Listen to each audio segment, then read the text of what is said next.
కేటీఆర్ కు సూచన చేస్తున్నా, మంచిగా చీర కట్టుకొని ఆడపిల్లలాగా తయారై ఆర్టీసీ బస్ ఎక్కు. అందరికీ నమస్తే. నేను మీ పావని గౌడ్. ఇవాళ రాహుల్ గాంధీ కాంగ్రెస్ బహిరంగ సభల 2500 ప్రతి మహిళలకు ఇస్తానమని చెప్పిండు. మరి అది నిజమా కాదా? కుంపు మేస్త్రి ఏమంటాడయ్యా అంటే కేటీఆర్ అన్నను పట్టుకొని చీరే గాజులు కట్టుకొని బస్సులో కూర్చొని చూడు అని చెప్తున్నాడు. మరి ఏం చూడాలి, ఏది నిజం ఏది అబద్దం అని ఒక మహిళ దగ్గరికి వచ్చినా నేను. ఆ మహిళలనే అడిగి తెలుసుకుందాం. మరి 2500 ఇస్తాన్రా, మరి తులం బంగారం ఇచ్చిండ్రా, 500కే గ్యాస్ కనెక్షన్ ఇచ్చిండ్రా, మరి ఏం చేసిండ్రా అనేది వాళ్ళనే అడిగి తెలుసుకుందాం. నమస్తే, మీ పేరు?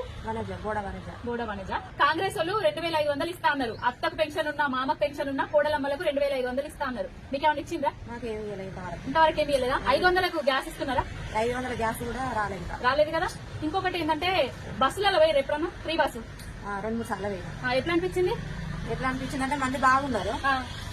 సగం తీసుకుని అయిపో బస్ కిరాయి కానీ మస్తు మంది ఆధార్ కార్డు పట్టుకుని నేను అంతమంది కూర్చోకుండా కుర్చీలు ఇవి ఉండేవి. ఎప్పుడు సీట్లు దొరికాయి. ఏం మంచిగా లేదంటావు? ఉంటే మంచిగా ఉండే మరి బస్ కిరాయి అంతేనా? ఇదెందుకు పట్టుకున్నా అంటే ఇవాళ ఒకటి కాంగ్రెస్ సభ జరిగింది. ఆ సభలో ఏమన్నాడయ్యా అంటే అదే ఇప్పుడు వచ్చింది కదా కాక ముఖ్యమంత్రి అయింది కదా ఉప్పు మేస్త్రి తెలంగాణకు, ఆయనే రామన్నను పట్టుకొని చీరే గాజులు కట్టుకొని బస్సులలో పోయి మహిళలకు ఫ్రీ బస్ ఇస్తానవా లేదా అని చూడు అని చెప్తున్నాడు. అరే సన్నాసి, సవట, దద్దమ్మ, పలికిమాలోడా, నీచుడా, నికృష్టుడా, రామన్న చీరే గాజులు కట్టుకొని పోయి బస్సులో కూర్చున్నాడు కాదు. ఈ చీరే గాజులు నీకోసం తీసుకొస్తా నేను. నువ్వు ఇవి కట్టుకొని ఇవి వేసుకొని బస్సులో కూర్చో. మహిళలు ఎంత నరకం అనుభవిస్తున్నారు నువ్వు ఫ్రీ బస్సు పెట్టడం వల్ల. సీట్లు దొరకక తన్నుకునుడు గుద్దుకునుడు మాకు తన్లాటలు పెట్టి ఫ్రీ బస్ అని తెచ్చి మాకు పనికి మాలిన పనులు చేస్తున్నావు తప్ప పనికొచ్చే పాలన ఇంతవరకు చేయలేదు. 2500 ఇస్తానా అనేసి నీ రాహుల్ గాంధీ అంతమంది ముందట భారీ బహిరంగ సభలు ఎట్లా చెప్తారా బాయ్? 2500 ఇస్తలేవని ఇప్పుడు మహిళ చెప్తుంది.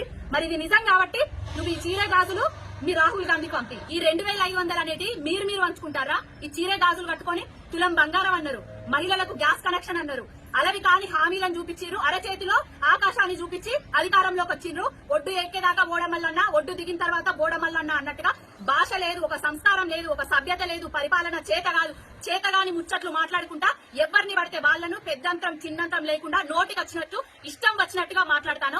అధికారంలో లేనప్పుడు కూడా ఇవే రెచ్చగొట్టే వ్యాఖ్యలు చేసినావు. అధికారంలోకి వచ్చిన తర్వాత కూడా పనికొచ్చే వ్యాఖ్యలు రాకుండా పలికి మాలిన వ్యాఖ్యలు చేస్తున్నావు. బిడ్డా రూమేశ్రీ ఖబర్దార్, ఇంకోసారి రామన్న జోలికి గాని కేసీఆర్ గారి జోలికి గాని వచ్చి ఇట్లాంటి చిల్లర వ్యాఖ్యలు చేసేది ఉంటే ఇగో ఇవి తీసుకొచ్చి నీకు తొడిగిపిచ్చి ఈ గాజు లేపించి నిన్ను బస్సులో కూర్చునే పెడతావు. ఇది నిజమా కాదా అని నువ్వే తెలుసుకో.